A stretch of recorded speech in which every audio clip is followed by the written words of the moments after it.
বালিৰ মহলৰ অত্যাচাৰত অতিষ্ঠ হৈ ওলাই আহিল গাঁৱৰ ৰাইজ।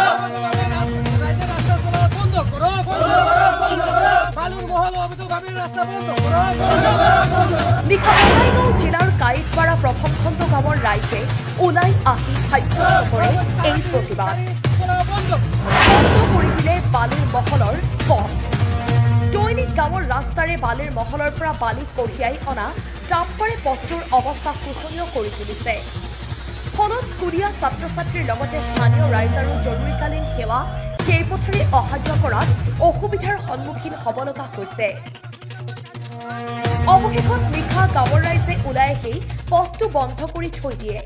গাঁৱৰ মাজেৰে দৈনিক অভাৰলোড কৰি বালি ভৰ্তি ডাম্পাৰ চলাচল কৰাত পূৰ্বৰ পথটো ভাঙি পেলোৱাৰ অভিযোগ উত্থাপন হৈছে।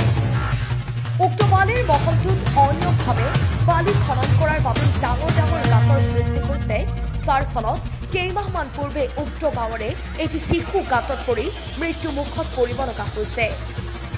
ইমানখিনি হোৱাৰ পিছতো প্ৰশাসন তথা বন বিভাগৰ কোনো গুৰুত্ব নথকাৰ অভিযোগ ৰাইজৰ। পথটোৰ দুৰৱস্থাৰ কথা বন বিভাগক অৱগত কৰাৰ পিছতো আজিলৈকে কোনো ধৰণৰ সঁহাৰি নোপোৱাৰ অভিযোগ স্থানীয় ৰাইজৰ। অতি সোনকালে পথটো যাতায়াতৰ বাবে সুচল কৰি দিয়াৰ লগতে মহলটোৰ ওপৰত তদন্ত কৰিবলৈ বঙাইগাঁও জিলা প্ৰশাসনৰ ওচৰত দাবী জনাই স্থানীয় ৰাইজে।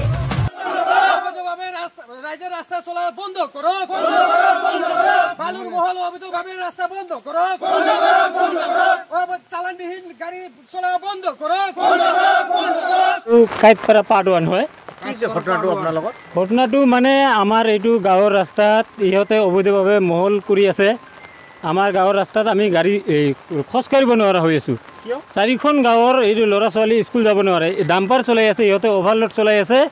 এইটো আমাৰ দাবী এইটোৱে যে এই ৰাস্তাটো ইহঁতে ভাল কৰাৰ কথা আছিল। আজি ইহঁতক টাইম দিয়া হৈছিল, 1 মাহ আগতে এসপ্তাহ টাইম দিয়া হৈছিল। তাৰপিছত নেক্সট আৰু এসপ্তাহ দিয়া হ'ল, ইহঁতে একো কৰা নাই। আজি আমি খোজকাঢ়ি আহিব নোৱাৰা হৈছোঁ। আপোনালোকে চাইছে নোৱাৰে মানে ইমান বোকা হৈছে, ইমান বেয়া হৈছে। এইটো 40 টন 50 টনৰ ডাম্পাৰ চলাই আছে, গাঁৱৰ ৰাস্তা, কেঁচা ৰাস্তা। এইটো কেনেকৈ চলিম আমি চলিব নোৱাৰা হৈছোঁ। কেতিয়া চলাই আছে ডাম্পাৰবিলাক? এইটো ৰাতি দিন 24 ঘণ্টা ইহঁতে চলাই আছে। চালান আছে নাই এইটো আমি নাজানো। আমি ইহঁতক বাধা দিয়া নাই মহল কৰা। আমি কৈছিলোঁ যে আমাৰ ৰাস্তাটো আমাক লাগে। ইহঁতে কৈছিল আমি এসপ্তাহৰ ভিতৰত ৰাস্তাটো বনাই দিম। ইহঁতে আজি এসপ্তাহ কৰি আজি 2 মাহ পাৰ হৈ যায়, ইহঁতে একো কৰা নাই। আজি আমি খোজকাঢ়িব নোৱাৰা হৈছোঁ। আজি চাওক আপোনালোকে, বৰষুণত ভিগি আজি আমাক ইয়াত আহি আন্দোলন প্ৰতিবাদ কৰিব লগা হৈছে। আপোনালোকে নিজে চাওক কি অৱস্থা হৈ আছে আমাৰ ৰাস্তাটো। আমাৰ এইটো দাবী, আজি আমি বন্ধ কৰি দিছোঁ ৰাস্তা। ডাম্পাৰ আমি বন্ধ কৰি দিছোঁ, ৰখাই দিছোঁ। ডাম্পাৰখনক যাব দিয়া নাই। আমাৰ ৰাস্তাটো বনাব লাগে, তাৰপিছত ইয়াৰ পৰা গাড়ী ওলাই যাব।